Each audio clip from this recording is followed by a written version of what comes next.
It's June and we're going to delve into men's mental health, a topic that's very important to me.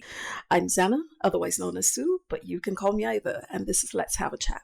Now, why is it so important to me as a woman? Well, females generally give birth, and we are going to give birth to males, and these males need to be nurtured. They're fed, they're educated, they grow up. Sometimes they make mistakes, but sometimes we contribute to them. Yes, they can have a mind of their own, but if they're made to feel as if they need to be the powerhouse and they can't cry and they can't talk through their problems or anything, then yeah, that's something I think all of us should take part in. Men's mental health is not just a men's thing, it's an everybody thing. Growing up, I often felt unattractive and I thought that men and boys around me hated me. And this perception led to a lot of physical and emotional pain. Unfortunately, I was hurt in a variety of different ways. And it not only shaped how I saw myself, but in turn how I interacted with the rest of the world. This is a belief I carried through childhood, going to school, work, marriage, all into adulthood. Thus, it profoundly impacted my relationships. I even ended up marrying someone who I thought would be the only person to ever love me because I was told and I saw myself as unlovable. What I didn't quite work out in my mind at the time is that his ways and how he interacted with me would be because, in part, of how he grew up and the unresolved childhood issues. To be very honest, we were both very wounded people in the same space trying to figure out our lives. Needless to say, we got divorced a very long time ago. As for me, it took me a very long time, up until my middle-aged years, to understand that my parents could only love me in the way that they could love me. Essentially, that anyone could only love me how they can love me. But it's up to me to love me. And even though this does not sound as if it's part of mental health, believe you me, this is going to tie right in.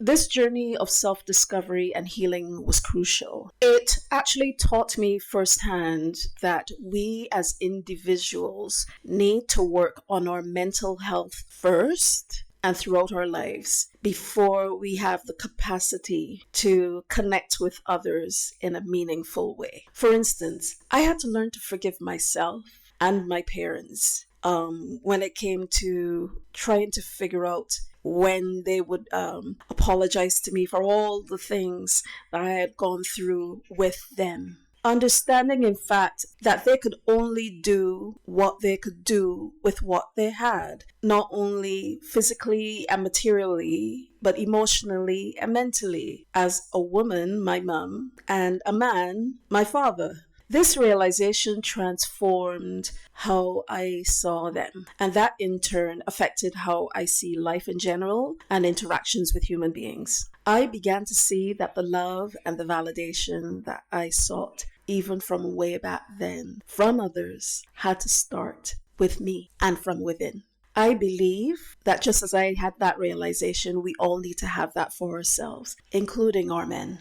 Now, as a mom, I always wanted to raise my children differently, but of course, I had my moments. I had times when my own children went through what I went through, in that they didn't see me as being a person. They saw me as being mom. They saw their dad as being dad, and they're all grown up now. But they too went through their time when they needed apologies from me, which I gave them, and they would need apologies from their dad. I'm not sure about that. But thankfully, at a younger age, they began to see, well, mommy could only do what she could do with what she had.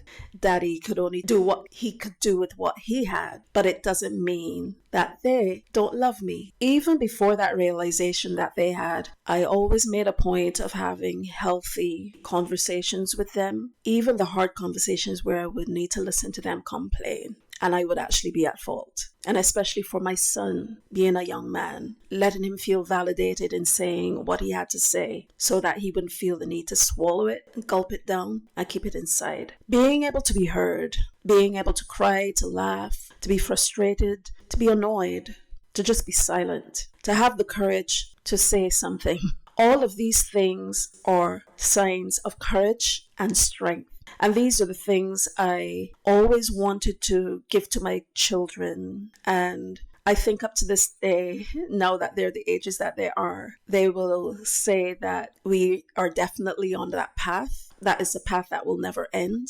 And especially for my son, he needs to know as a man that he is not weak in crying. He needs to know as a man that when he's seeking for someone to marry, that that person has to be accepting of him crying, of him needing to be heard, of him needing to have a hard conversation. You know, the things that we tend to compartmentalize for females. Remember, men's mental health is an everybody thing. We mothers, we women can actually contribute to the problem. And yeah, you may want to come at me and all of that, but I stand by what I say, because men don't live on this earth by themselves and women don't live on this earth by themselves. And yes, men can do a whole lot of nonsense. So can women. All of us have the capacity to do foolishness. But on the same token, all of us have the capacity to do better and to do great and to support each other, which is why when it comes to their mental health, when it comes to what they feel as if they can share and how they can grow and how they can see themselves, we have a part to play in that too.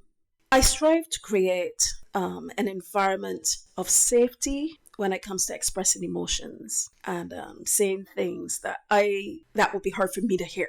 And by teaching both of my children this, I have a daughter who is older and then my son, both of them are in their 20s. But by teaching them, continuing to teach them this, I am helping both of them. I am helping my son as well build a foundation that has strength because of vulnerability, because of seeking being heard, because of the validation of emotions, because of openness. I don't know about you, but I think that's what being a human is all about. So as with my daughter, I want to see my son grow up understanding that it is okay to just feel. I don't think men feel okay feeling because they get targeted for a lot of things. And I reiterate, men and women could do foolishness. I'm not talking about people doing foolishness, knowingly doing nonsense. I'm not talking about that. I'm just talking, just generally speaking, men can be targeted. Men don't know what to say or do or feel sometimes. So therefore, I want him to know for himself that it is okay to feel and not internalize so much, because internalization can then lead to CPTSD, other mental health issues, chronic illnesses as well. To be very honest, this approach is something that I wish both myself and his dad had experienced when growing up. However, it is a gift that I am determined to keep giving to both my daughter and my son. You know, even though I've been on this platform of mine being open about the things that I've gone through because of men, unfortunately, I still know that men's mental health is an everybody thing, including me. When we support the men in our lives by promoting open dialogue and emotional honesty, we can actually create a healthier and more understanding world for everyone. We can actually have better dialogue.